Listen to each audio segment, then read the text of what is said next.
Semana que acaba, semana que começa. A semana que terminou foi uma semana dominada por mais tensões geopolíticas, por discursos de banqueiros centrais e reuniões de bancos centrais,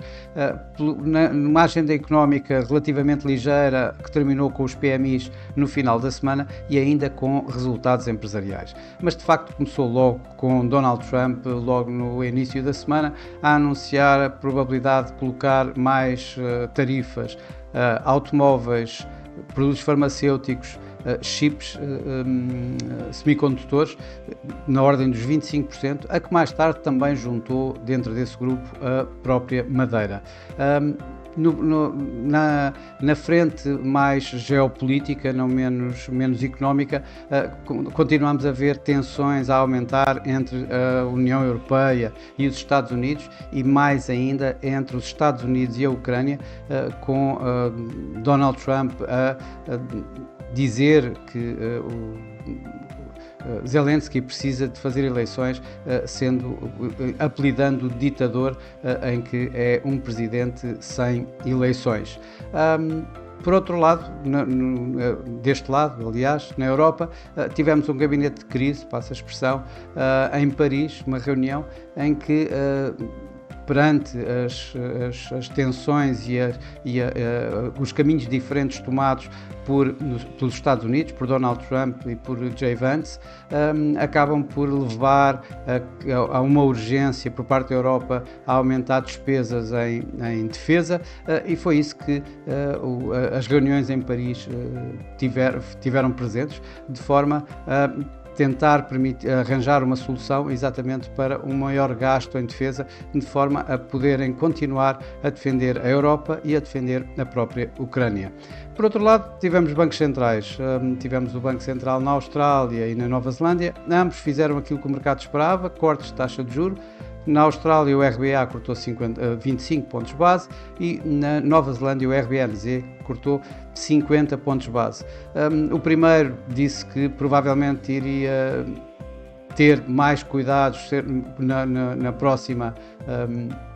na próxima reunião, enquanto o segundo, o RBNZ, prometeu continuar a cortar taxas de juros a um ritmo mais baixo, desta vez em lugar dos 50 pontos, provavelmente só 25 pontos base, nas próximas duas reuniões. Mas os bancos centrais não se ficaram por aqui, tivemos minutas da Reserva Federal dos Estados Unidos, que de alguma forma mostraram para já que a decisão de suspender o ciclo de cortes de taxa de juros foi uma decisão unânime, e depois que deram a entender que só voltaria a haver mais cortes de taxa de juros, a continuação dos cortes de taxa de juros, a partir do momento em que vejam que a inflação volta à sua tendência descendente que teve até há 2 meses atrás. Isso foi também expressado por uma enorme quantidade de discursos que houve por parte de membros da Reserva Federal dos Estados Unidos, nomeadamente Christopher Waller, que disse que desejaria ver melhor dados da inflação antes de então continuar a política de cortes de taxa de juros, a política de redução de taxas de juros do Fed, embora continuando a acreditar que a inflação vá na direção ainda da tal meta do Fed dos tais 2%. Do lado de cá do Atlântico, na União Europeia, tivemos também variadíssimos discursos por parte de banqueiros centrais, por parte de membros do Conselho de Governadores do Banco Central Europeu, nomeadamente Isabel Schnabel, que desta vez teve um discurso ainda mais hawkish do que costuma ter, dando indicação de que poderá começar a haver uma discussão para quando terminar este ciclo de cortes de taxa de juros, isto depois de um outro banqueiro central, Holzmann, ter dito que esta próxima reunião de março, já na semana seguinte a esta que vamos entrar,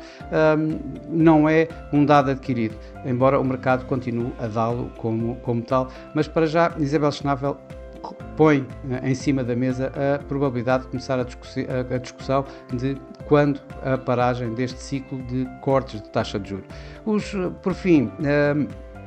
Esta semana tivemos algum impacto dos resultados nas, nos mercados financeiros, nos mercados acionistas, nomeadamente com a Walmart nos Estados Unidos com resultados abaixo daquilo que se ia de esperar e, por outro lado, a Alibaba com resultados acima, dando aqui algum impulso nos mercados acionistas asiáticos. Aliás, os mercados acionistas esta semana acabaram de alguma forma bastante pressionados por este aumento de tensões geopolíticas, em que na Ásia não foi tão sentido. Ou seja, se tivemos, por exemplo, os mercados asiáticos mistos entre ganhos e perdas, mas de destacar uma vez mais o índice de Hong Kong a ganhar quase 4%, isto impulsionado pelos tais resultados da Alibaba e com a confiança dos mercados a continuar bastante suportada em torno da história da DeepSeek. Já por outro lado, nos Estados Unidos, os índices acabaram por terminar a semana bastante negativos, perdendo com o Nasdaq a perder 2,5%, e na Europa, depois de fazerem novos máximos históricos, os principais índices acabaram em perdas, com o DAX, por exemplo, a cair aqui um pouco mais de 1%. Já por cá, por Portugal, o PSI acabou a semana em ganhos, ganhando quase 1%, isto suportado em parte aqui pelos ganhos do CTT, uma vez mais, que ganharam um pouco mais de 5%, e pressionados pelas perdas da Galp, que perdeu esta semana um pouco mais de 6%. No mercado cambial, o dólar voltou a cair e o iene voltou a ganhar. O índice do dólar ainda tentou alguma recuperação dos mínimos do ano, mas acabou por voltar a registrar novos mínimos deste ano e terminou mesmo um novo fecho em mínimos deste ano de 2025. O euro-dólar voltou a negociar acima de 1,05, recuperou dos mínimos e acabou por voltar a negociar acima de 1,05 nesta fragilidade do dólar, mais do que ganhos do próprio euro, e acabou por terminar aqui a 1,0460, portanto abaixo desses tais máximos da semana, acima de 1,05, enquanto o dólar-iene caiu de níveis de início de semana acima dos 152 para terminar um pouco acima dos mínimos, abaixo dos 149, terminando ali à volta dos 149, ligeiramente acima desse mesmo nível. O dólar neozelandês e o dólar australiano, mesmo depois dos cortes fortes de taxa de juros, principalmente por parte da Nova Zelândia, acabaram por ter uma semana positiva e com um pouco de mais volatilidade,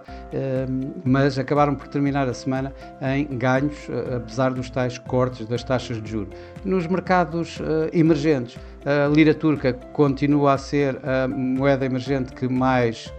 perde, perdeu esta semana cerca ali sim de 0,5%, mais ou menos o mesmo do que o peso mexicano perdeu face ao dólar também durante esta semana, onde foram as duas moedas emergentes que mais perderam. No mercado das commodities, o ouro, com as tensões geopolíticas,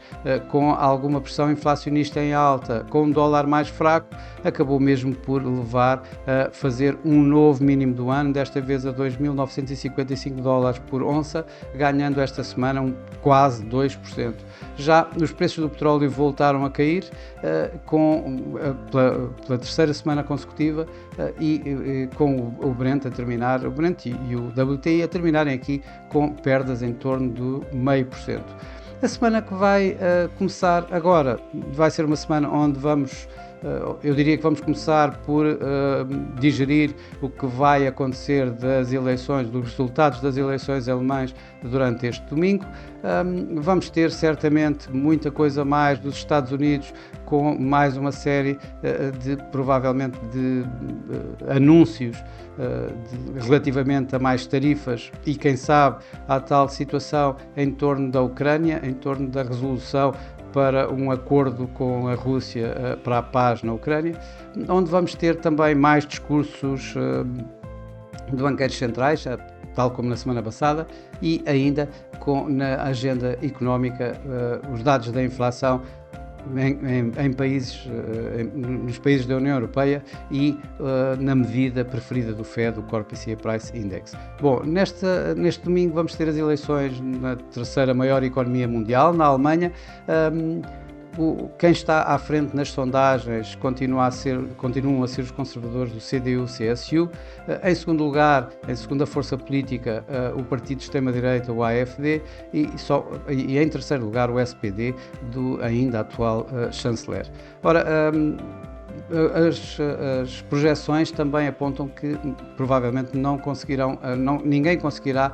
formar governo sozinho e, portanto, estamos à espera de uma coligação. Essa coligação, a mais esperada, talvez a mais esperada mesmo pelo mercado, seja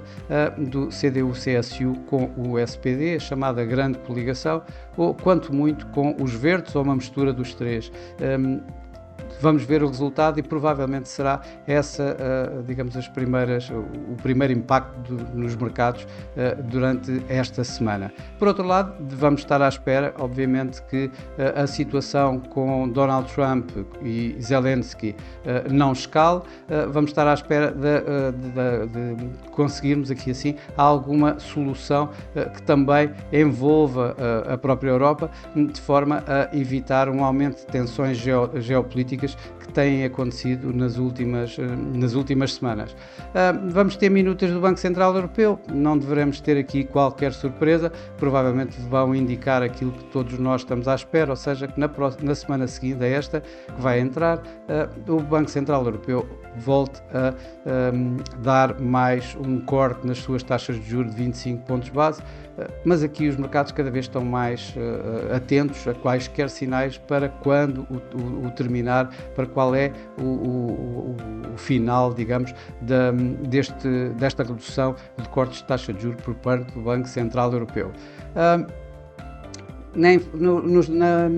agenda económica está bastante ligeira, em que os mercados vão estar essencialmente a olhar para os dados da inflação. Vão ser esperados os dados da inflação em Espanha, na Alemanha, em França, em Itália, isto antes dos tais dados globais da União Europeia, da zona euro, que só serão conhecidos na semana seguinte. Estes dados regionais, as previsões apontam para que haja aqui assim uma pequena subida nos níveis de inflação. Já nos Estados Unidos temos a medida preferida do FED, o Core PCE Price Index, onde o mercado está à espera que em termos mensais ele suba dos 0,2% para 0,4%, mas em que em termos da medida anual do Core PCE Price Index, ela seja reduzida de 2,8% para 2,7%. Essas foram as indicações também que provavelmente grande parte dos membros da FED têm vindo a apontar, em que dizem que o Core PCE Price Index poderá ser bastante mais favorável à continuação de uma inflação pós 2% do que os dados do Índice de Preços do Consumidor. Finalmente, temos os mais resultados empresariais, quando nos aproximamos cada vez mais do final da época de resultados do último trimestre de 2024, e desta vez o destaque vai para uma empresa que tem vindo a conseguir impactar bastante o mercado, a Nvidia, e vamos ver que se desta vez isso volta a acontecer. Bom, e para já é tudo. Desejo a todos uma boa semana, bons negócios, e eu por mim estarei cá daqui a uma semana com mais um Semana que Acaba, Semana que Começa. Até lá!